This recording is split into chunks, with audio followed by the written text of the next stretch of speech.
Hai, ketemu lagi dengan saya Yusdillah Sutianto di sesi sharing terkait ilmu pemberdayaan diri, psikologi, hipnosis, hipnoterapi, coaching, NLP, atau apapun yang kita bisa bahas secara online. Kali ini saya ingin bahas satu tema yang namanya ego state.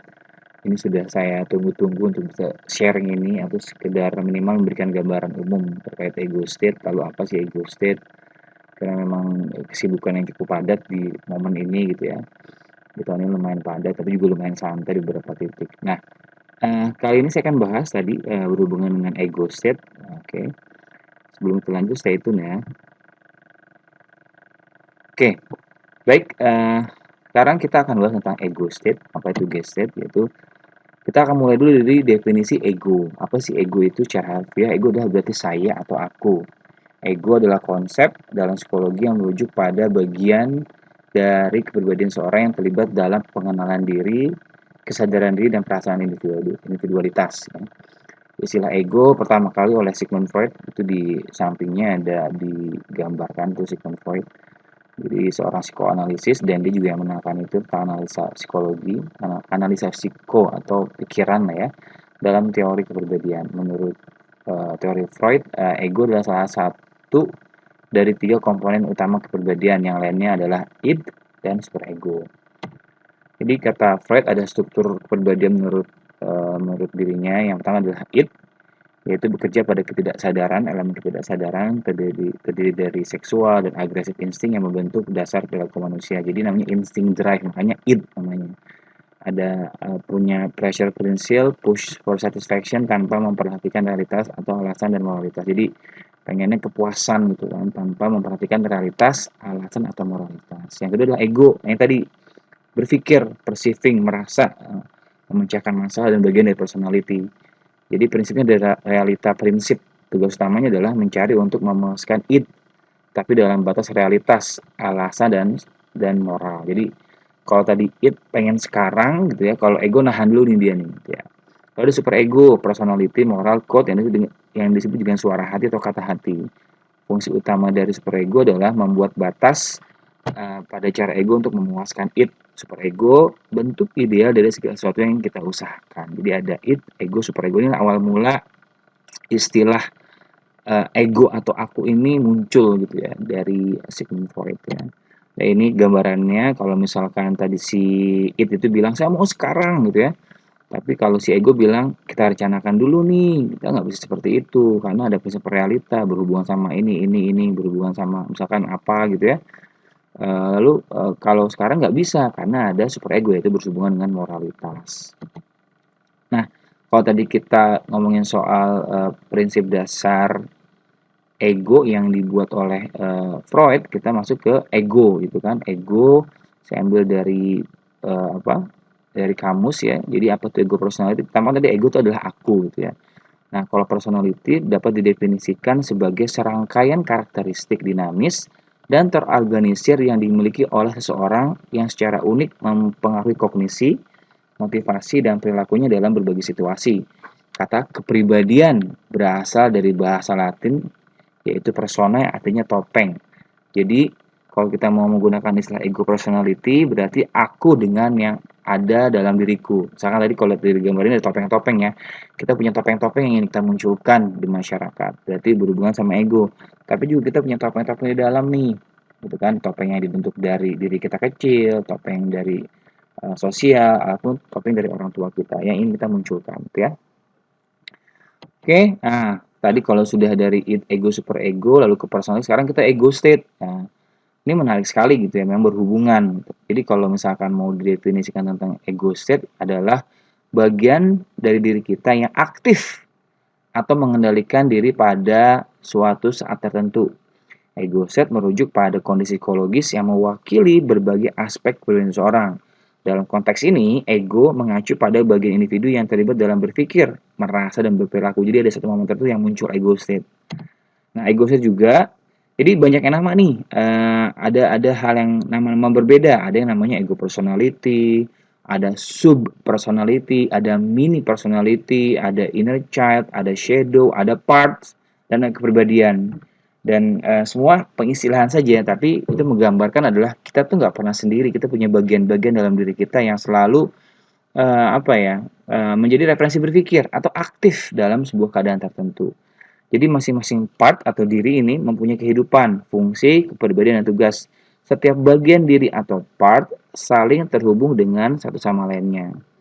Jadi ego state kayak tadi ego personality disebut sebagai sebuah sistem perilaku dan pengalaman yang terorganisir yang elemen-elemennya saling terhubung melalui beberapa prinsip yang sama, tetapi saling dipisahkan oleh batas-batas yang dapat ditembus atau permeabilitas sehingga derajat kedalaman dan fleksibilitas. Artinya masing-masing punya fungsi dan peran. Kalau misalkan ini saya harus memunculkan ego state pembelajar, ya berarti ego state si malas diam dulu kayak gitu. Ada batasan-batasan dan fungsinya.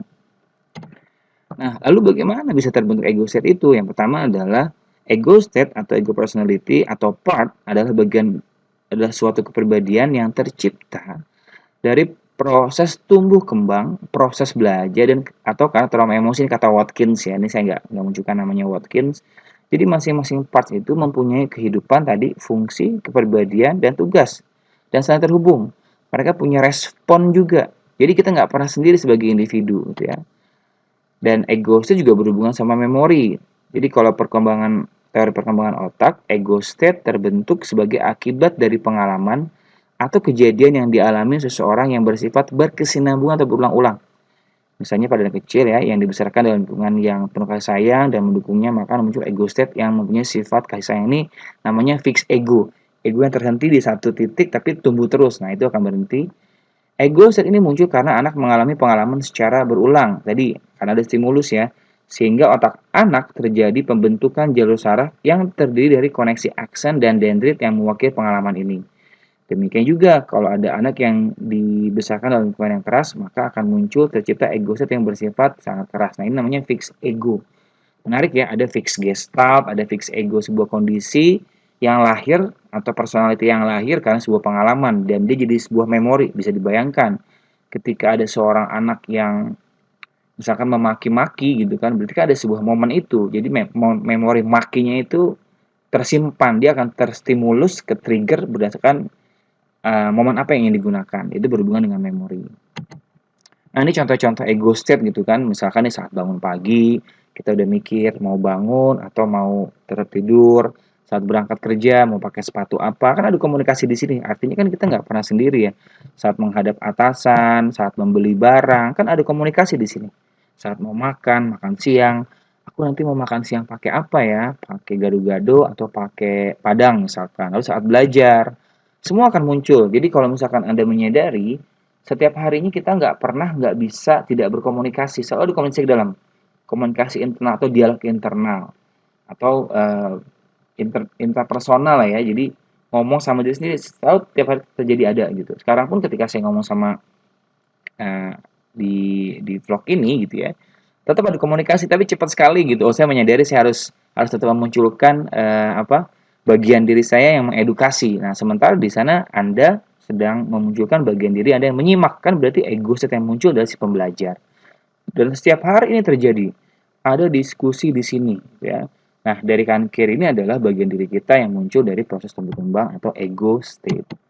Nah, ini kalau tadi Sigmund Freud ada id, ego, dan superego, ini menarik nih. Ada konsep namanya transactional analysis yang dikembangkan oleh Eric Berne gitu kan. Jadi Eric Berne mencoba untuk menyederhanakan pandangannya siapa? Freud tentang ego state. Jadi ego state ada teori yang dibuat sama Watkins, Hunter banyak gitu ya. Tapi saya suka ini. Jadi kata si Berne, kita tuh dibagi menjadi 3 kepribadian gitu. Ada id, ada ego, super ego, jelas itu kata Freud.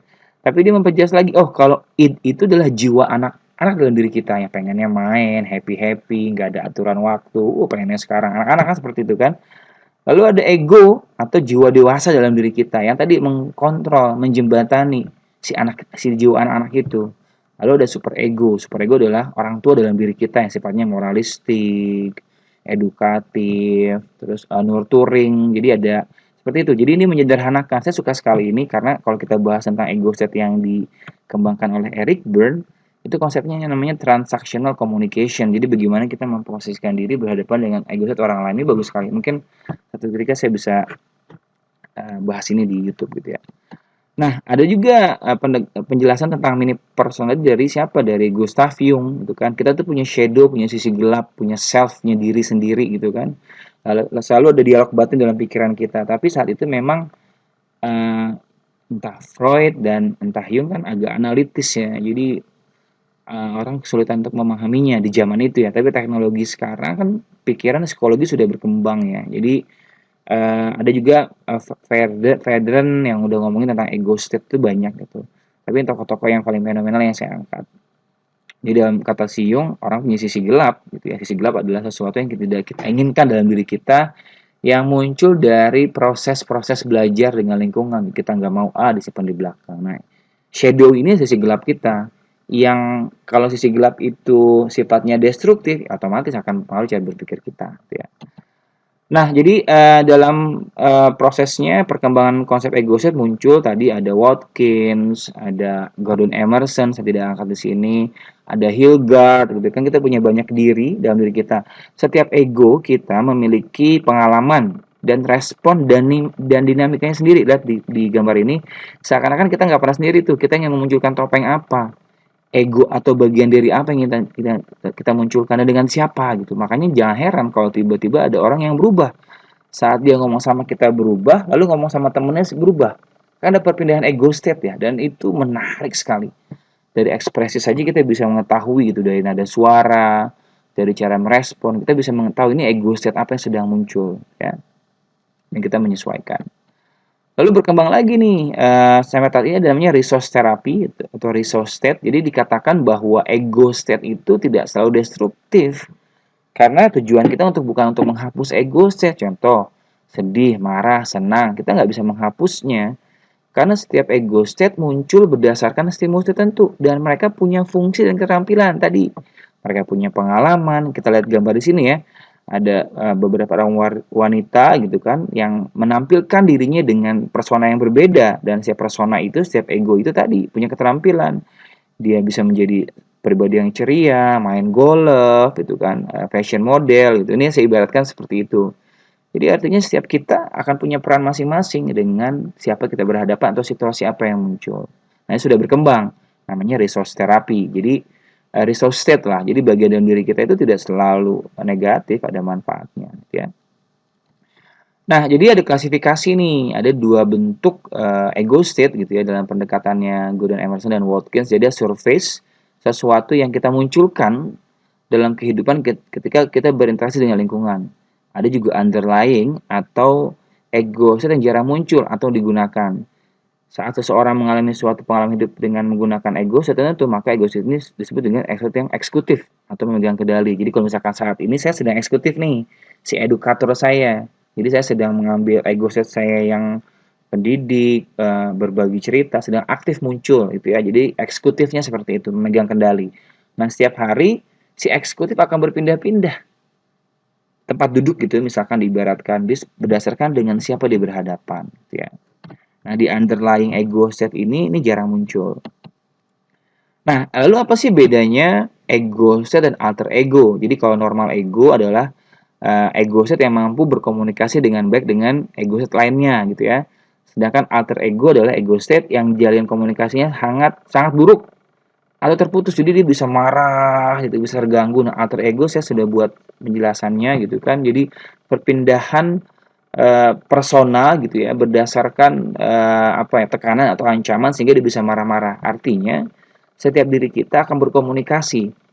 Tapi kalau itu normal, jadi kita mengetahui. Nah, alter ego itu banyak juga jenis-jenisnya gitu. Jadi misalkan ya ada split personality, tapi dia tidak menyadarinya gitu ya. Nah, kalau ego set ini kita menyadari, kita tahu siapa sih yang sedang muncul dalam diri kita. Ya, itu bedanya. Lalu ego set berdasar sifat dan fungsinya. Jadi ada yang normal. Jadi kalau dalam teorinya si Gordon Emerson atau Watkins, jadi pertama tadi ya ada ego set yang normal atau eksekutif, tapi ada yang faded. Namanya faded ego state. Faded ego state adalah ego state yang tidak bisa lagi menjalankan fungsi mereka yang seharusnya karena punya trauma atau terluka. Pengalaman kita namanya faded. Ada retro. Nah, retro ini yang punya bertentangan untuk mendukung. Ya bisa jadi mental blocking si retro ini. Ada conflicting yang punya tujuan yang positif bagi individu namun mengalami konflik kepentingan dan tujuan dengan ego set lainnya. Jadi ada konflik, ada malevolent. Ini jahat nih bagi dalam diri kita atau sisi gelap nih kalau kita mau menggunakan pendekatannya Jung, ini sisi gelap. Jadi bagian diri kita yang bisa sangat jahat gitu ya, yang dia akan muncul karena ada ancaman ataupun sesuatu gitu ya. Nah ini dia pendekatannya Gordon Emerson ya. Lalu ego set menurut gender dan usia. Jadi ego set umumnya tercipta saat seseorang masih kecil atau usia muda gitu ya. Ego set ini bisa ada dalam diri baik klien, pria atau wanita. Jadi misalkan kita punya kenangan dengan ibu kita, otomatis dalam diri kita punya ego set ibu. Atau bapak kita ada seperti itu. Ego set biasanya mempunyai nama atau panggilan yang digunakan untuk berkomunikasi baik dengan sama ego set dalam bentuk komunikasi internal maupun dengan pihak luar melalui komunikasi eksternal. Jadi ego set nanti dalam pelaksanaan terapeutik gitu ya, saya akan udah mengarahkan ke sana itu punya manfaat tadi untuk mengenali kapan muncul pertama kalinya, pengalaman si ego set itu apa saja, itu menarik ya kalau kita terapi-terapi ego set. Lalu ego state dan fisiologi. Jadi setiap ego state berperan sebagai manusia kecil di dalam diri seorang, gitu ya. Ego state mempunyai karakter, logika, berpikir, sikap, sifat, perilaku, memori, emosi, kebutuhan dan tujuan sendiri.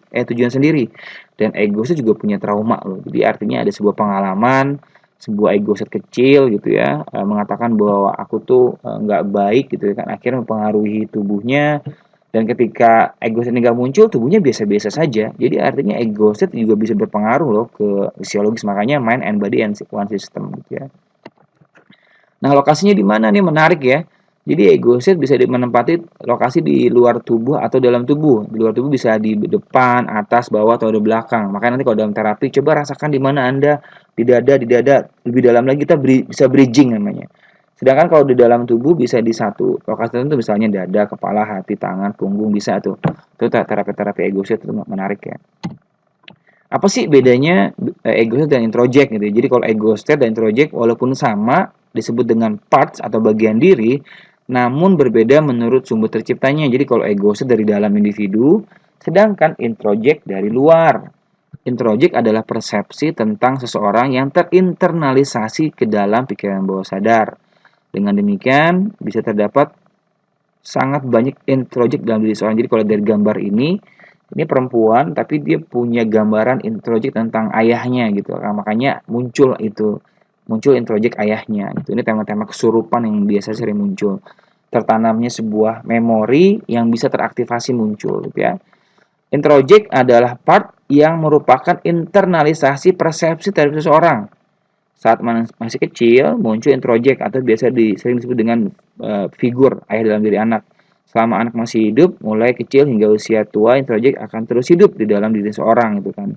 Introject adalah memori dan persepsi seseorang terhadap orang yang pernah jadi bagian dalam hidupnya. Jadi kalau tema tentang kesurupan, trance gitu ya, terus possessed bahasa Inggris ya, itu tadi tertanam ya dalam konteks itu ya. Kalau metafisika kita bisa bahas lebih dalam lagi gitu ya. Tapi introject ya seperti ini fenomena di luar tadi itu. Lalu bagaimana cara mengaksesnya? Tentu relaksasi dan hipnoterapi gitu ya. Jadi ada juga hipnoanalisis yang dibuat sama Wahlberg gitu ya. Jadi orang diminta untuk menatap kaca lalu melihat dirinya bisa seperti itu. Tapi dalam konteks terapi ya relaksasi dan hipnoterapi ini gitu ya. Ada konsep namanya diri yang sejati, higher self itu banyak. Nah, ini beberapa variasi dari terapi menggunakan ego state gitu ya. Ada parts terapi gitu ya. Jadi kita ngajak berkomunikasi antar dua bagian diri kita yang sedang berkonflik, ada ego state, ada resource terapi nih yang saya pelajari, ada inner child therapy, ada internal family system, ada voice dialogue, shadow work, psikodrama, dan memory terapi. Ya, ini bentuk-bentuk terapi yang menggunakan mini personality untuk diajak berkomunikasi, untuk melakukan rekonsiliasi diri antara bagian atau rekonsiliasi memori. Ya tadi berhubungan dengan persona-persona dalam diri kita yang diajak berkomunikasi gitu ya. Lalu manfaatnya apa sih gitu terapi ego set ini? Tadi rekonsiliasi ego set memori. Jadi namanya ini ego set terapi kalau di ST itu adalah mempelajari bagaimana hubungan dari suatu problem psikologis dengan penyebabnya, kausal atau akar masalah. Sehingga terapis atau klien tidak perlu lagi menebak atau meraba-raba ruang pikiran bawah sadar yang sangat abstrak. Dalam hipnoterapi ada konteks namanya age regression. Nah, dengan ego state ini kita bisa mengetahui nih kemunculan. Misalkan ada orang gagap, Kan berarti ada ego state gagap, kapan dia munculnya? Ada ego state cemburu, kapan dia munculnya? Dia punya usia. Jadi setiap ego state itu punya pengalaman, punya usia, punya pengalaman peristiwa, punya sesuatu yang belum beres. Itu menarik sekali gitu tentang ego state itu ya, karena kepribadian. Lalu tujuannya apa sih kalau terapi ego state? Tadi menemukan bermacam ego yang mungkin dianggap tidak memberdayakan atau menguatkan, ya. Memfasilitasi komunikasi antar ego, terutama ego yang berkonflik. Yang ketiga adalah mempelajari perilaku atau sikap setiap ego dan memanfaatkannya untuk keperluan tertentu. Yang keempat adalah mengenali potensi diri, mengembangkan diri, dan memahami apa sih yang perlu dikembangkan dalam diri, gitu ya. Nah, dia nih terapi-terapi yang bisa dibantu dengan ego personality terapi lah, kita bisa bilang seperti itu, atau ego state terapi. Ada fobia, trauma luka batin, tidak percaya diri, kesulitan diet, takut sukses, takut gagal, insomnia, migrain, masalah seksual, kecemasan, depresi, takut berbicara di depan umum, konflik diri, pencapaian prestasi yang rendah, obsesif kompulsif, adiktif, penyakit psikosomatis, dan sabotase diri dan lainnya gitu. Menarik ini. Jadi bagaimana artinya orang bisa rilis, bisa memunculkan ego state yang bahagia, happy, dan segala macamnya. Jadi terapi ego state. Uh, Terapi ego state juga bertujuan untuk seseorang menemukan inner strength dalam dirinya gitu kan. Jadi mencari si bijak. Ada juga yang menyebutnya higher self dan aku sejati dalam diri gitu ya. Itu kesimpulannya adalah setiap persona dalam diri kita punya fungsi, atau setiap ego dalam diri kita punya fungsi. Ego personality adalah bagian diri kita yang akan muncul kapan saja berdasarkan stimulus yang ada dan berkembang terus. Ego terapi adalah terapi untuk merekonsolidasi bagian dalam diri dan memori ya. Nah, ini daftar pustakanya saya dapatkan dari Gordon Emerson tentang ego state, dari Pak Dewi Gunawan mengenal ego state, dan dari Agus Kanarenda dengan resource terapinya. Oke. Terima kasih. Jika ingin melakukan terapi ego state, silakan hubungi saya di nomor ini 0857 812 FB-nya dan IG-nya. Sekian dari saya, sampai ketemu lagi di pertemuan selanjutnya. Jangan lupa like, komen, subscribe, atau share, atau beritahu kepada orang yang membutuhkan layanan hipnoterapi dengan menggunakan pendekatan ego state. Sampai ketemu lagi. Dari saya, Yusila Sutianto. Wassalamualaikum warahmatullahi wabarakatuh.